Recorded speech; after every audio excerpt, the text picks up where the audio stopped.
ரோசா நீங்க வந்து இப்ப இங்க போறீங்க. இங்க போய் யாரையாவது புடிச்சு இழுத்துட்டு வரீங்க. நம்ம டீமுக்கு இப்ப ஆள் சேரணும். சரிங்களா? ரெடி ஸ்டார்ட் 1 2 3 இந்த பாத்துட்டு எல்லாரும் கை தட்டினாதான் அவங்களுக்கு உற்சாகமா இருக்கும் விளையாடுறதுக்கு. கரெக்டா உங்க இழுக்க போகும்போது கை தட்டுங்க எல்லாரும். சரிங்களா? அடுத்து மூக்கமாலம்மா போலாம். வாங்க. புடிச்சு இழுத்துட்டு வாங்க. Super super super. அடுத்து கணபதி பாட்டி ரெண்டு பேரையும் தூக்கிட்டு வந்துடுவாங்க.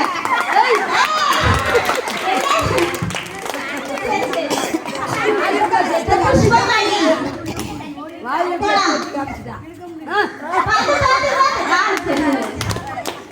இப்ப எந்த நீங்க ஆள் சேர்ந்துருக்கீங்க? அங்கதான் ஆள் கூட. அந்த எல்லோ கலர் பாட்டி இங்க நின்னுச்சு. 6 இங்க 4 அதான் வின்னு. சுந்தரியும் அந்த பாட்டி தான் நின்னா